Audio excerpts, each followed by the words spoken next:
Alrighty, yo, what is going on, everybody? It's your boy, Mr. DDG94, back with another reaction video. Today we're going to react to a documentary on the Nintendo GameCube. This is by Soft Drink TV. Without further ado, let's get right into it.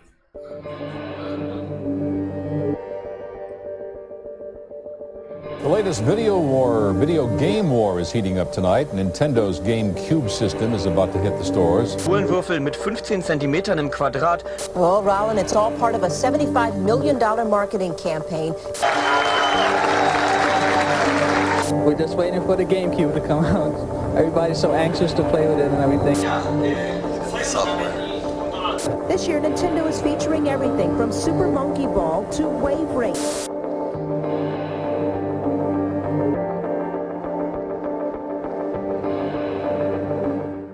In February 2007, Nintendo quietly ceased production on the GameCube console.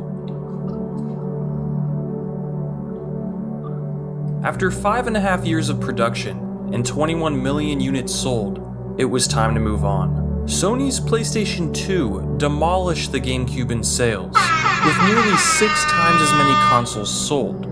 Microsoft's Xbox also outsold the GameCube, although only by a few million units. While the GameCube was the least popular of the main 3 6th-generation consoles, between its legendary library, impressive power, innovative accessories, and sleek design, the GameCube offered much more than it was given credit for at the time. Facts. People didn't give the GameCube its credit. The only way you could give the GameCube its credit is if you just decided to buy GameCube, or if you like me, your PlayStation eventually died. For everybody to know, if you had the fat PlayStation, you know that disk drive and that fan eventually go out. And when that fan and that disk drive go out, it's curtains, chief. You might as well, and considering the fact that the PlayStation was still like 200 to 150, damn near. Just to get it replaced, and then try to go to GameStop and try to get it refurbished. They talking about 125, 140. You like, yo, your parents gonna look at you crazy like, yo, I'm not spending all that money on no fucking PlayStation. You just gonna have to deal with the fact that you ain't gonna have no game. But luckily, there was an alternative. A desperation move, but it was effective. It was this little thing right here known as the GameCube. I was shit out of luck. I ain't had no gaming console. I looked at my mom. She was like, yo, I'm not paying $120 for another PlayStation. You should have took care of the first one. It's like, I did take care of the first one. It just, the motherfucker just stopped working. What you want me to do? The motherfucker stopped working. The warranty was out. This is like 2005, I believe. I had the PlayStation 2 day one. From the day one launch, I had a PlayStation. I had a day one launch PlayStation. Only thing is, I couldn't open it until Christmas. I didn't open it until Christmas. That's the only thing. I didn't open it until Christmas, but I had a day one PlayStation when it first came out. And it was sitting somewhere in the house. I don't know where, but it was sitting somewhere in the house. I eventually found the Christmas spot that my mom, because eventually I started going down in the basement because apparently I started washing my own clothes. So then I was looking around for something. I opened up a door that I shouldn't have opened, and well, look what we have here. All the Christmas presents is right here. I was like, oh, I'm gonna get that for Christmas. Wow, I'm getting all this for Christmas. Yay. But then I fucked up my Christmas spirit. Oh man, I shouldn't have opened that goddamn door, but I needed something. I needed something. Let's just say we had a janky dryer that sometimes you needed a pair of pliers or a wrench to turn a knob sometimes. Y'all know how it be. But yeah, but with this right here though, so my PlayStation dies. This little thing right here was 50 to $40. It was 40 used and it was 50 brand new. They didn't have any refurbished. It was 40 used, 50 new. And I said, you know what? And I was in desperation mode. Because I was looking at it like, yo, you ain't finna have no video game console going forward. And you know she not finna buy you one now. I was like, well, and I just thought so quick. Because I really wanted another PlayStation so badly. But I was like, yo, fuck that PlayStation. I made a business decision that was great in the long haul. Because I didn't want to touch the GameCube. I thought the GameCube was trash. Me personally, being a PlayStation owner, I thought the GameCube was trash. Swear to God, I thought the GameCube was the worst fucking console out of all of them, bro. I thought it was some trash. Until I finally got one. So I was like, you know what? I don't even want the PlayStation. Let me get the GameCube. Look at the GameCube. GameCube, $50. You telling me you can't pay $50 for that GameCube, mama? Mama, that GameCube, $50. Can we get it? Can I get it, please? Please? And she looked at the clerk. She said, is that really $50? He was like, yes, ma'am. That's $50 brand new. Sure, you get 5 games if you want to. Shit. I said, bet. I got 5 different games. I have 5 games that I already had on the PlayStation. And I had them now on the GameCube. And I went home, had that GameCube. I was straight. Time. More powerful than the PS2, and nearly as powerful as the Xbox, despite being half its size. Yes. The GameCube was just as powerful as the Xbox. And I even take it a step further to say that the GameCube had better graphics than the Xbox. The Xbox graphics were okay. The games that were on it were okay, but they just weren't fucking with the GameCube. The GameCube graphics were way too smooth, bro. Way too fucking smooth. That's why the GameCube emulators that's out there like Dolphin, that's why it's the best emulator to have if you in the emulation with video games. The GameCube was a technical marvel, yet the casual consumer brushed it off as a kid's console. That stigma stuck with the GameCube throughout its life and even extends to today. Between the colorful controller buttons, purple color of the console, miniature discs, and a lunchbox-esque handle, it was easy to see why the GameCube was so easily misjudged. Looking at the GameCube without bias reveals a console that deserved a lot more recognition. Facts, because I could tell you right now, just looking at this design, the GameCube just never was taken serious if you had a PlayStation. Because everybody had a PlayStation. That's the main thing.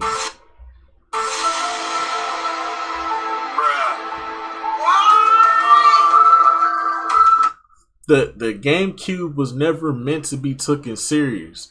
But the problem was, but that was the problem. It was just the way how it looked. And the fact that it had miniature discs like the PSP. It was just taken as a joke. It was taken as a joke. It's like, yo, the discs are small. It looks like a lunchbox. It's like, we used to make fun of kids that had GameCubes. It was like, yo, I got a GameCube. It was like, you got a GameCube. Nigga, we got PlayStations. Nigga, get the fuck out of here. You can't even play Grand Theft Auto on the GameCube. That was another big reason why, too. That was another big reason why we didn't fuck with the GameCube. You couldn't play Grand Theft Auto. If you could play Grand Theft Auto on here, I think GameCube would have sold more units than GameCube would have sold buku units compared to Xbox, because if they had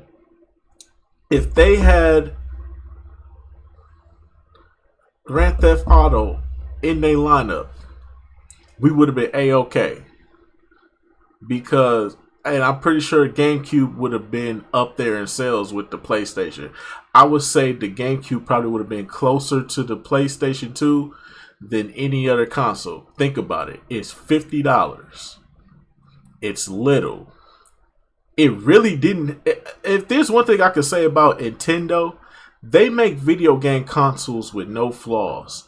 I've never heard of a Nintendo console having a red ring of death, yellow ring of death, fans stop working so the system starts overheating. If it's one thing Nintendo does right, they make good consoles that last a lifetime, bro. For real. I ain't never heard of no manufacturer malfunctions with a Nintendo console. And this motherfucker right here could have been in the running with the PlayStation 2 only if they had Grand Theft Auto in the lineup. That's the only thing that was holding them back. If they had Grand Theft Auto in the lineup, it was over. Sony would have had problems. The controller was so well designed that every Nintendo console since has backwards compatibility with it, either through a dedicated port or an official adapter. The GameCube was also the first console to master the wireless controller, with the fantastic Wavebird. Game Boy Advance connectivity brought a second screen to many games, a feature that would inspire the core concept of the Wii U. Nearly every classic Nintendo franchise received new titles on the console, from Star Fox to F-Zero to Pokemon to Mario Golf, and many new franchises were created, such as Luigi's Mansion, Pikmin, Animal Crossing, and Metroid Prime. This is what I consider to be the peak of Nintendo's first-party software output.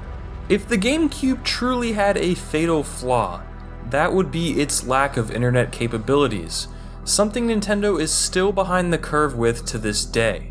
But back then in this era, online gaming wasn't like prevalent like that. Like, I'm pretty sure if you had an Xbox, yeah, but like if you had a PlayStation, was you really worried about online connectivity? No. What the fuck am I getting online on the PlayStation for? I'm trying to play fucking Grand Theft Auto. The fuck I'm getting online to play Grand Theft Auto for? Fuck out of here. That and the inability to play DVDs, which was a major selling point for Sony's PS2. Yeah. While the GameCube did technically support online gaming with a broadband or modem adapter, only a small number of games supported it. While for the Xbox and PlayStation 2, online play was a staple for most multiplayer games. What is often forgotten is that the GameCube was Nintendo's last truly traditional console. The Wii was basically a GameCube with motion controls and better online support, and sold nearly 5 times as many units. In 2006, during the Wii's initial reveal at E3, then CEO of Nintendo of America, Reggie Fils-Aimé, stated that the feel of the game is what's hot, the look is secondary. And while he ended up being right, there's just something unique about a Nintendo console that wasn't underpowered. By no means was the GameCube a complete failure. Selling over 20 million units is a success. Facts. But relative to its competition, the GameCube was considered a disappointment. Today, however, 20 years after the console's initial launch, we can more easily appreciate just how special the console was. With the GameCube, Nintendo truly tried to give players exactly what they wanted.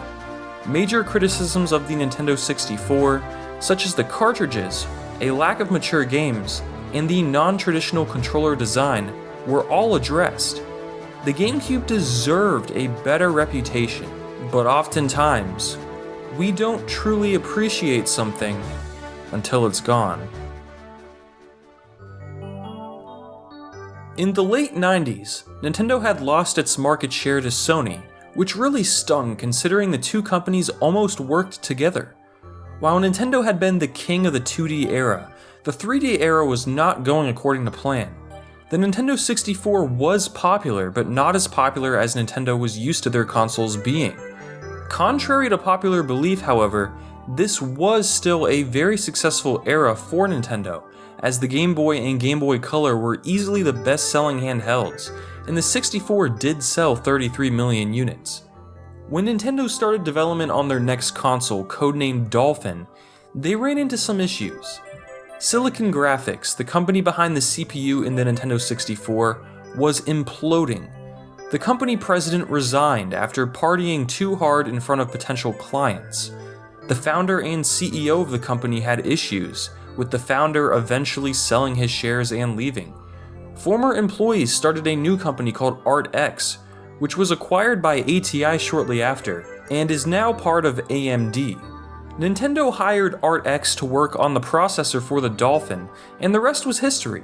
At the 1999 E3 conference, Nintendo announced their next-gen console with an expected launch of late 2000.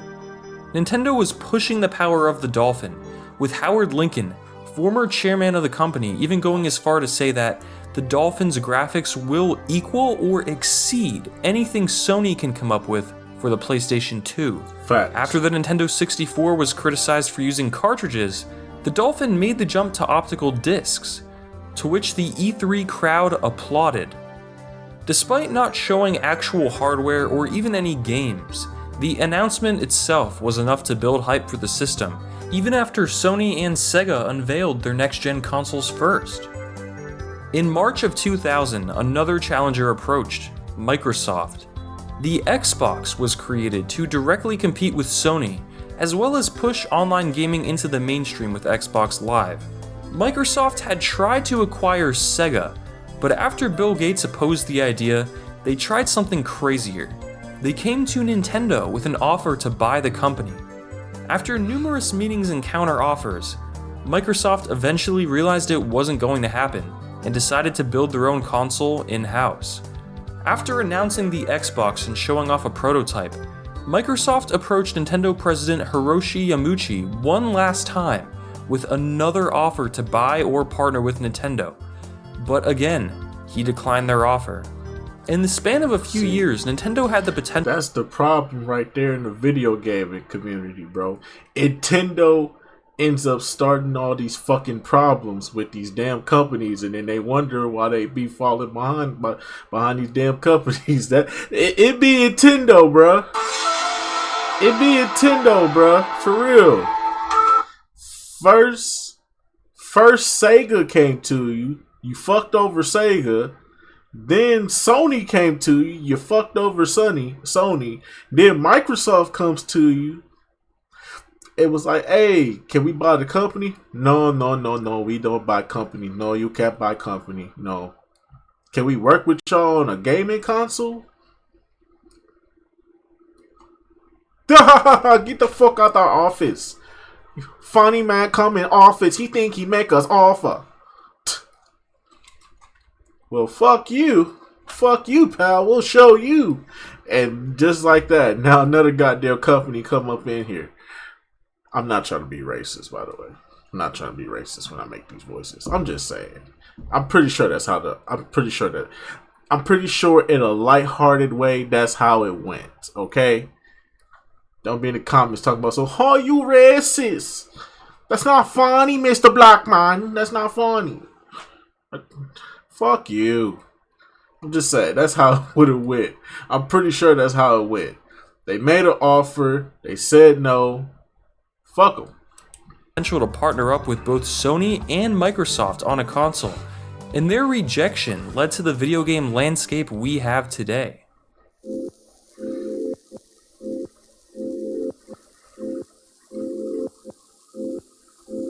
At E3 2000, Nintendo offered no new information on the Dolphin. Not wanting to be overshadowed by their competition, Nintendo used their own show, Space World, to announce that the Dolphin was actually called the GameCube, and they finally showed it off, along with games and demos.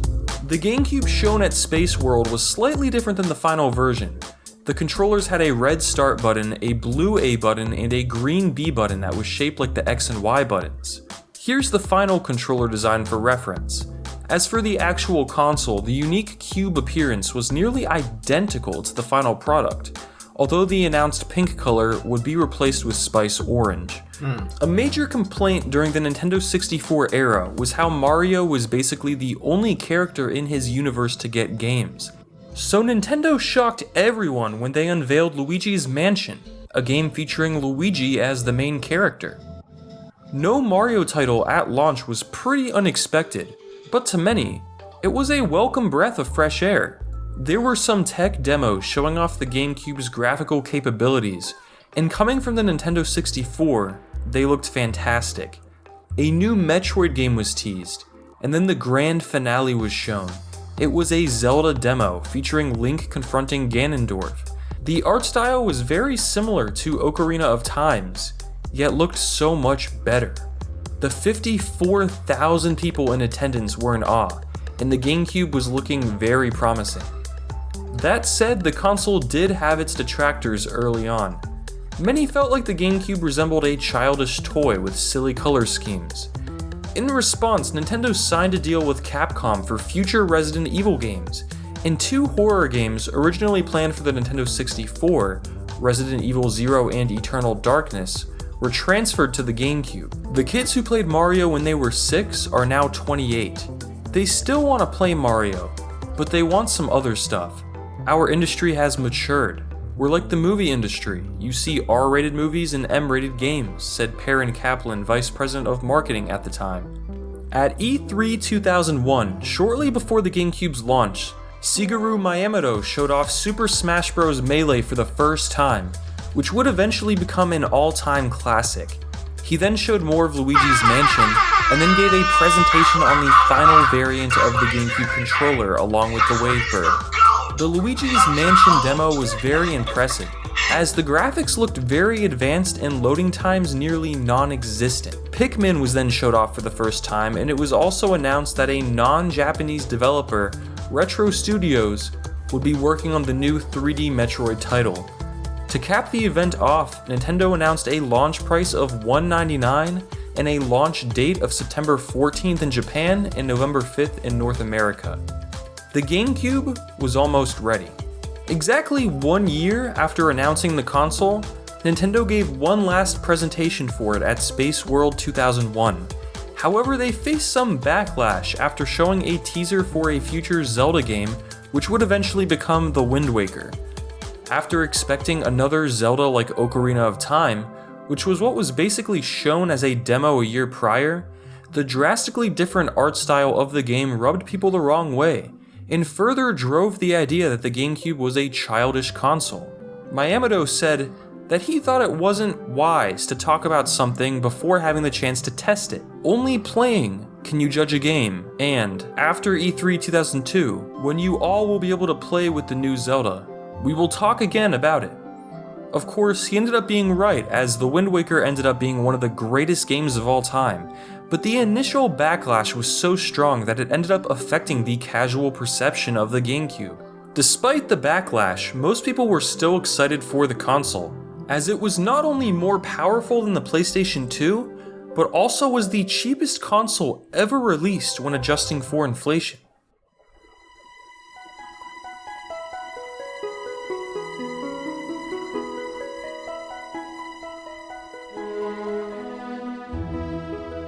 In Japan, the GameCube released on September 14th with 3 launch titles: Luigi's Mansion,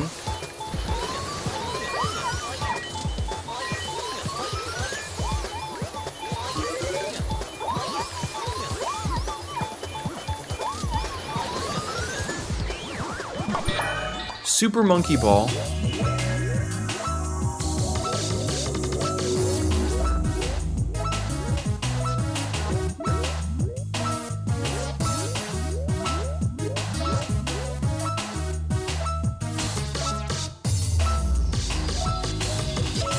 and Wave Race Blue Storm. I don't remember this.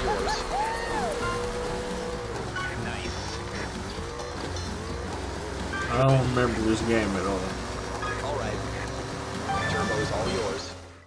While all three games were very well received, the launch lineup was criticized for being too small and lacking the firepower that Nintendo 64's launch had.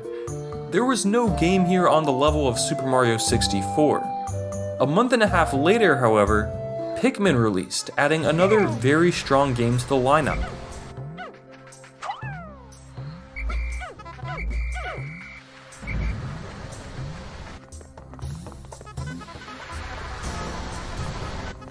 Without that killer game, however, the GameCube failed to meet initial sales expectations and was well behind the PlayStation 2. On November 21st, Super Smash Bros. Melee was released along with Jet Black and Spice Orange color variants of the console. It worked. Nearly 150,000 consoles were sold that week alone, and over 350,000 copies of Melee as well. Unfortunately for Nintendo, the US launch ended up being poorly timed. The terrorist attacks of September 11, 2001 had a serious negative impact on the American public, as well as the economy. Nintendo's share prices had fallen by 12%, and it was simply a bad time to promote a new game console. Although it was postponed by 2 weeks, the GameCube did launch on November 18, 2001 in North America. Nintendo spent $75 million on their marketing budget for the US alone, hoping to compete with their new rival Microsoft. The ads were pretty surreal, with a heavy emphasis on the cube aspect of the console. Unfortunately for Nintendo, Bill Gates spent $500 million on marketing and even got Dwayne "The Rock" Johnson to promote the Xbox. The GameCube's launch was actually pretty successful. When adjusted for inflation, the GameCube had higher first quarter sales than the PS2, Wii U, Xbox 360, PS3, and many other consoles of the past and future. Unfortunately, however, the Xbox sold even more, 1.53 million units compared to the GameCube's 1.26 million. The GameCube's greatest strength was its library. Eventually, in 2002, the GameCube got its flagship Mario game, Super Mario Sunshine, which was praised at launch.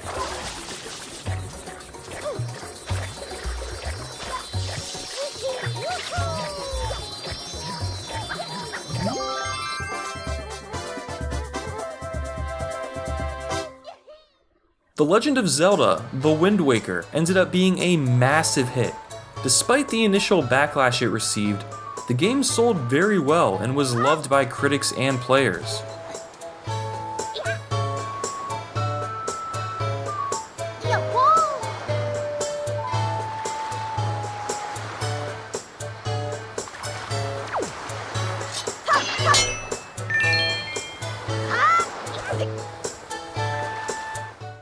Other great games for the system include Metroid Prime 1 and 2, Resident Evil 4, originally a GameCube exclusive, The Legend of Zelda: Twilight Princess, Paper Mario: The Thousand Year Door, Mario Kart: Double Dash, Soul Calibur 2, Pikmin 2, Fire Emblem: Path of Radiance, F-Zero GX, Pokemon Colosseum, Pokemon XD Gale of Darkness, Kirby Air Ride, Beyond Good and Evil, Super Monkey Ball 2, Skies of Arcadia, Tales of Symphonia, Beautiful Joe, Super Mario Strikers, Mario Golf Toadstool Tour, the Baton Kaitos titles.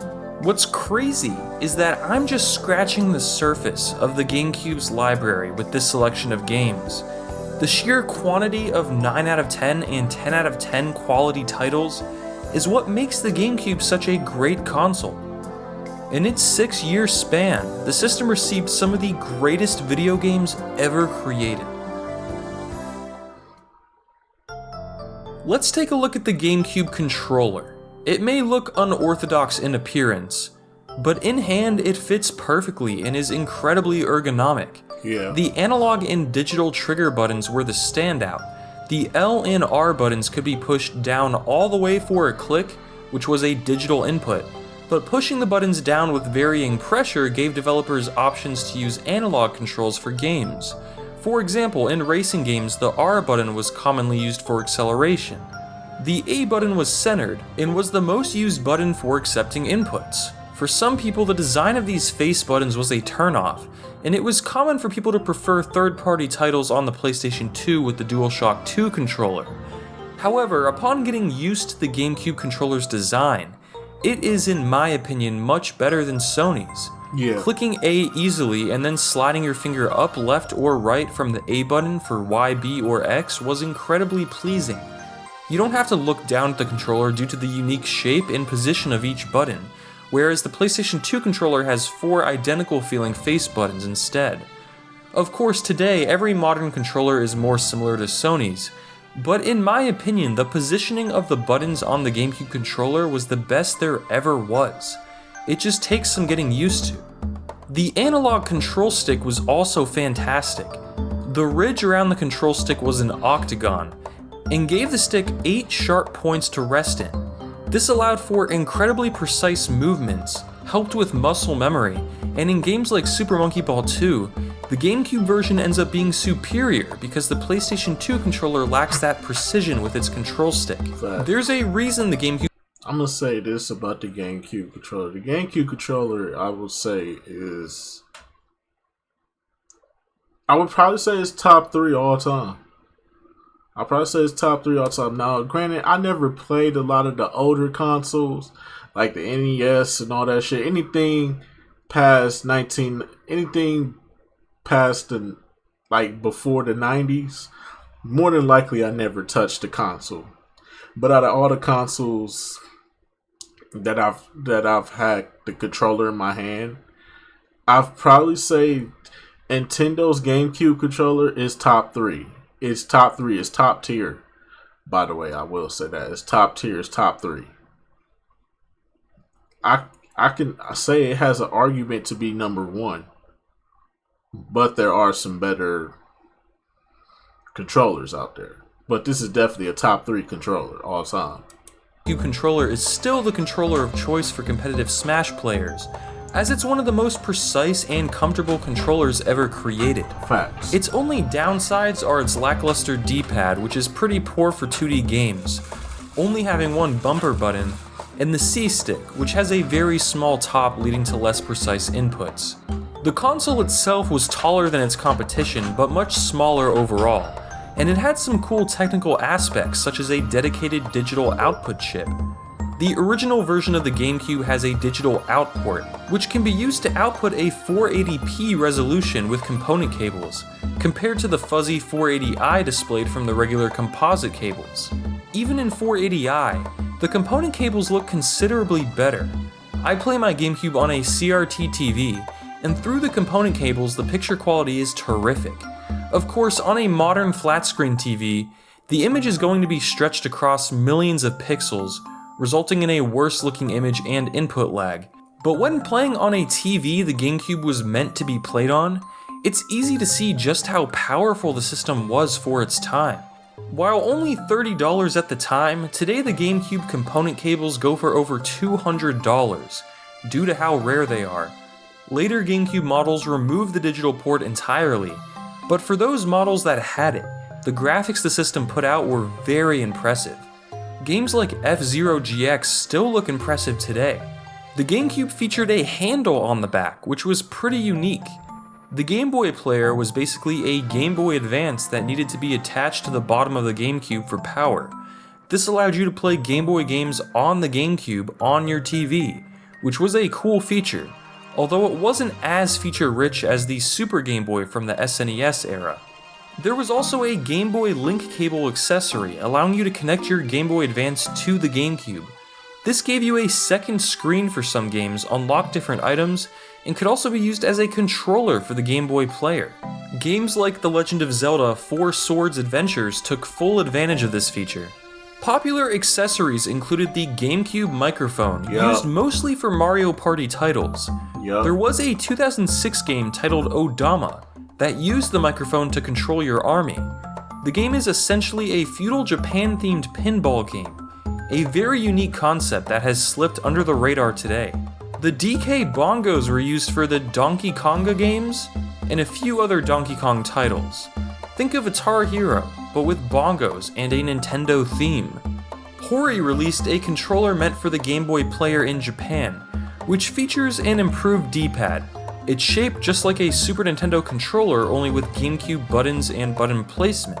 A few different revisions of the GameCube released, including special editions based on games. The main colors were Indigo, Jet Black, and Platinum, with limited gold releases and Spice Orange in Japan.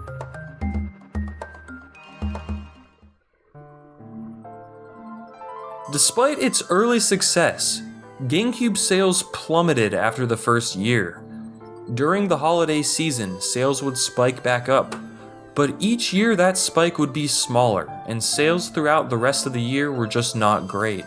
By 2006, the GameCube was barely selling at all, and then the Wii released and gave Nintendo the market share back. Unfortunately for Nintendo, the PlayStation 2 and Xbox simply received more third-party support, and while the Xbox barely sold more than the GameCube, the PS2 blew both of them away. Yep. It had more third-party games, better online support, and was simply the most popular option.